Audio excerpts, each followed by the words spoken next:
Greetings one and all, this is Rhythmworks and welcome to my channel with some Payday 2 Crimewave Edition gameplay style. Now this video is more or less aimed at people who haven't even played this game before, people who have even missed Payday 1 and Payday 2, the PS3 editions.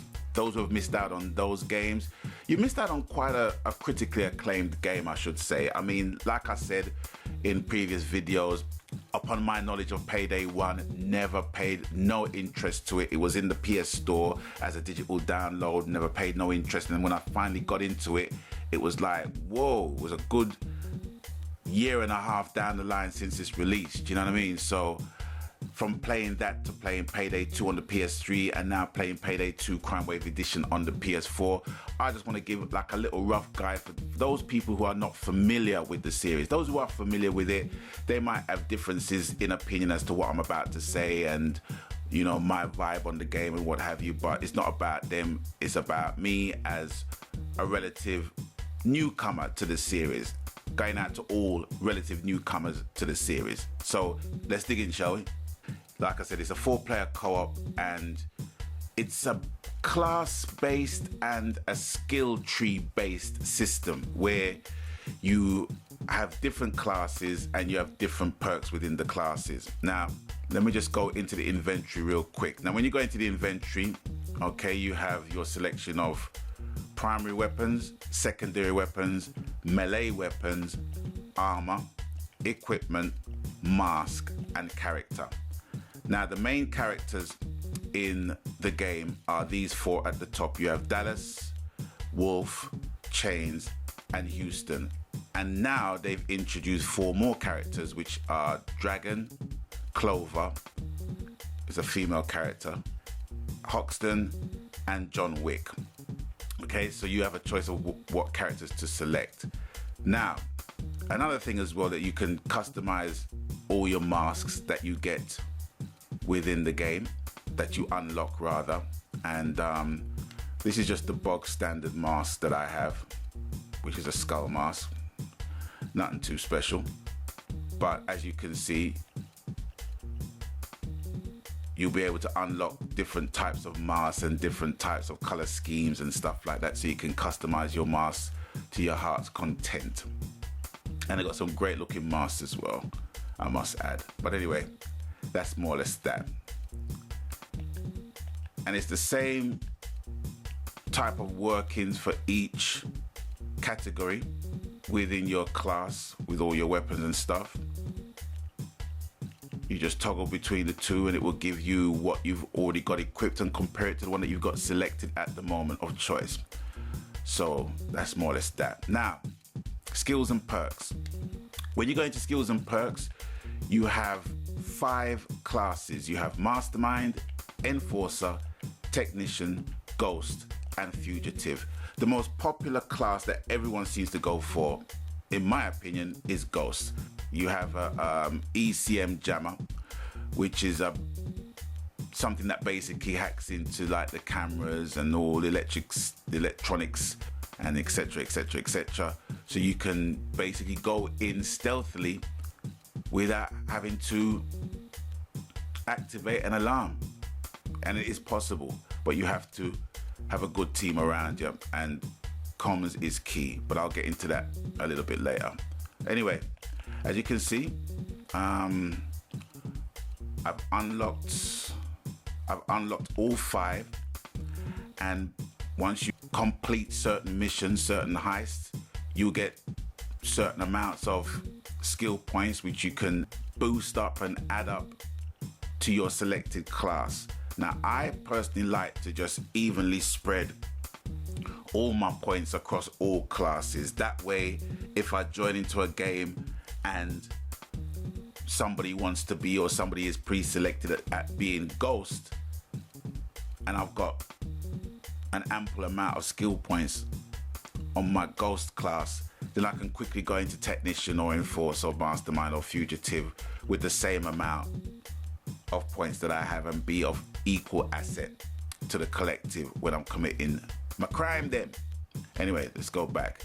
So as you can see, at the bottom left hand corner, you can see my level, the cash that I've earned, the offshore account cash that I've earned, the unspent skill points that I have earned, and next to them you can see all the 5 different classes. As you can see, Mastermind, I have got 2 points, Enforcer 1, Technician 1, Ghost 4, Fugitive 1. And really what I need to do, I need to start spreading them across Enforcer, Technician and Fugitive. You know what I mean? Just to kind of spread them even. Right. We got down to Infamy. Now, Infamy is when you're really, really, really shit hot at the game and you get to a reputation level 100. So that's not even gonna matter right about now. Safe House is more or less your saving point, if you like, or your base. It's not a mission, but when you actually first start playing the game, it will become like a tutorial mission of sorts. And oops, yeah, let me go down here real quick. Right, so here's your computer where you can actually go into all of your CrimeNet offline and CrimeNet online heists.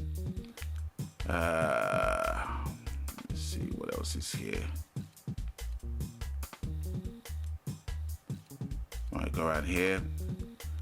So there's all your selection of guns that you will have unlocked and bought. Your masks. You go through here. What's more important is the money. It's not a lot, but it's more than what I had freaking last week. But anyway, this is more or less the Safe House where you can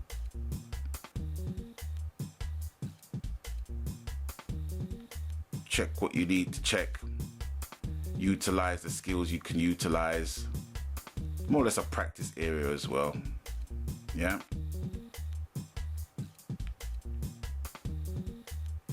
And there you have it. Right. So I'm gonna go back into the main menu.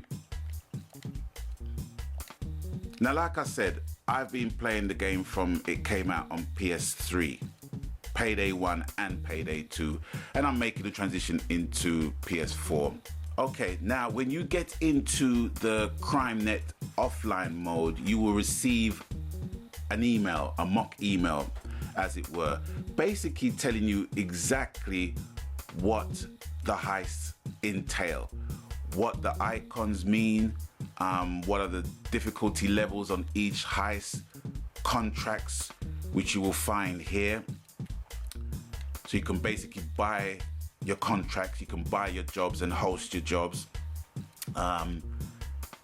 In a way like Grand Theft Auto heists, but this time done right, from my personal point of view.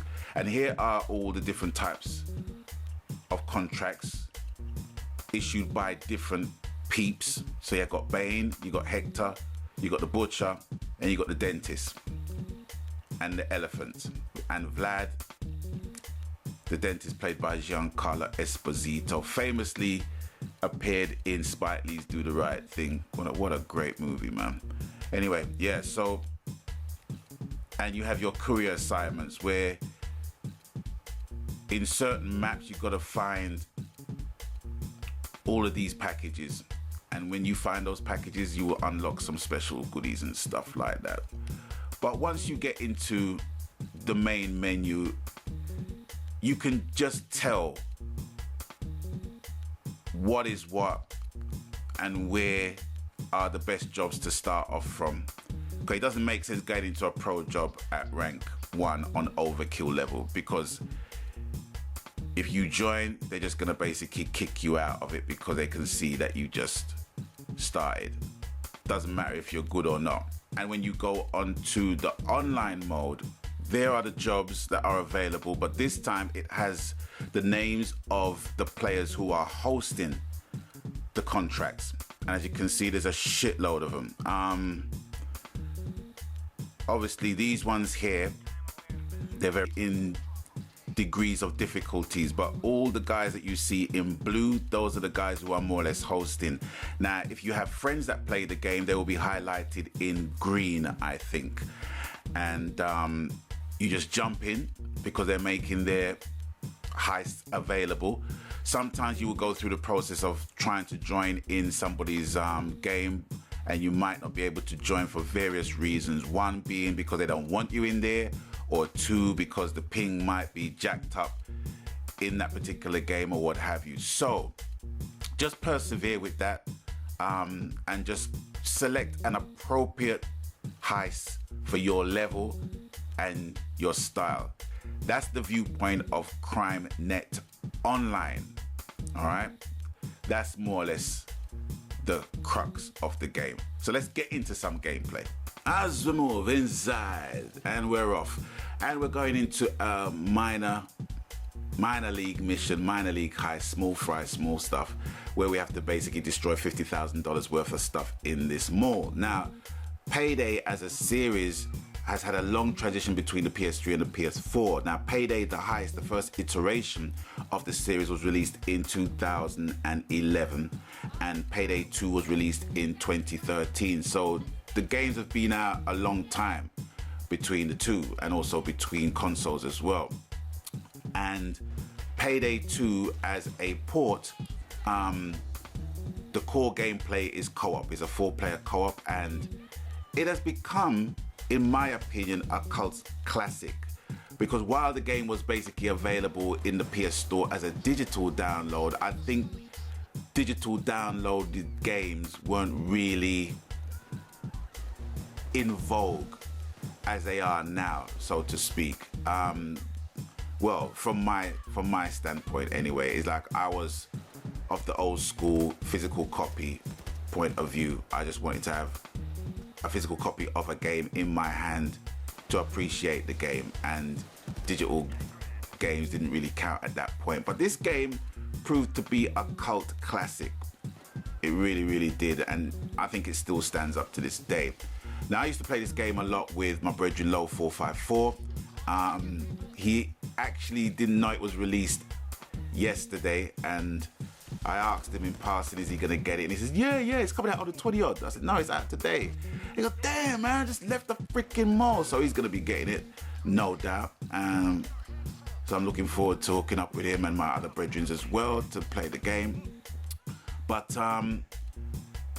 one thing that I remember that annoys the fuck out of me, and I'm sorry, but it is just that. Now, I understand that there are people who either don't have English as their first language or are not forthcoming in terms of party chat and game chat. I understand that. But if I hear, Dallas, follow me, Dallas, follow me, Dallas, follow me, it's gonna piss me off, because that statement doesn't encapsulate the breadth and depth of the situation that we're in. It doesn't tell me how many snipers are on the roof. It doesn't tell me where the safes are. It doesn't tell me, anything of any depth that I need to know to cover my ass and in turn cover everyone else's ass.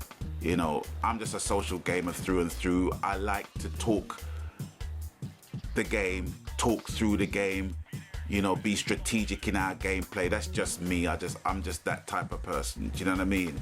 And if I hear those pre-selected prompts and stuff like that, whilst I appreciate its inclusion in the game, I'm not a big fan of it. Do you know what I mean?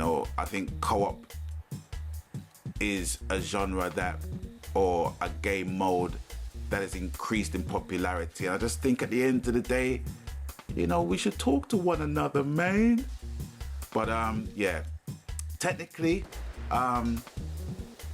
graphically, I don't really put graphics above gameplay. I put gameplay above graphics any freaking day of the week. I can deal with sacrifice on the graphic front as long as the gameplay is good, and I do like the gameplay on this game. For some hardcore shooter fans, you're gonna notice that the guns at first, and these are for players that have not played the game before, You're gonna notice that the guns doesn't feel as solid as other guns they may play in Battlefield or any other game of its ilk. But at the same time, when you do level up, you know, you're gonna have an appreciation for what the guns can do.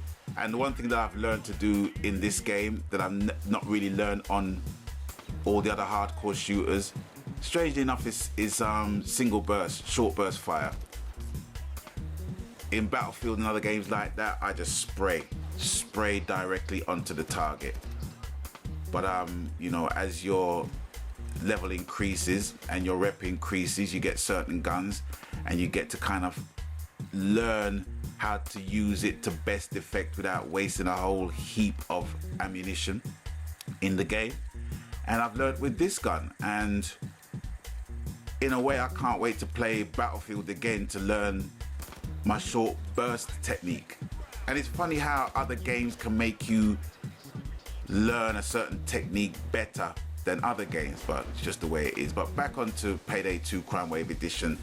There's a shitload of stuff in this game, shitload of DLC that apparently is worth another £40 on top of the original game that was released on the PS3, and it is now retailing between £32 and £35, which is good value for money, you know, if you get it from Game or Amazon. But if you try and get it from PlayStation Store, it's going to cost you £45, which, you know, it can be open to debate. But my one thing with the game is that people need to embrace the co-op culture with games like this by way of communicating with each other, you know, and that will give the difference between a game that you're just playing with randoms and a game that you are playing with like-minded gamers. It's just the co-op culture, do you know what I'm saying? And if you play a game like Payday 2 with that in mind, you'll enjoy it a whole lot better.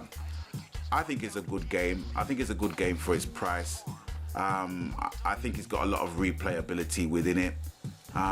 You know, barring the graphics, barring slight elements of gunplay, you know, if you've got a group of mates that's got the game, I strongly recommend it. You know, it plays a lot better than some other games that cost even more than that in the shooter category. But anyway, that is it for me. That is it for now. And as always, you know the coup, whatever the game format, media, happy gaming, ladies and gentlemen, boys and girls, brothers and sisters. I don't care what you play or what you play it on. If you're happy playing it, I'm happy with you, man. As simple as that. Anyway, until I catch you guys on the next one, till we meet up, link up, hook up again, stay blessed. My gone.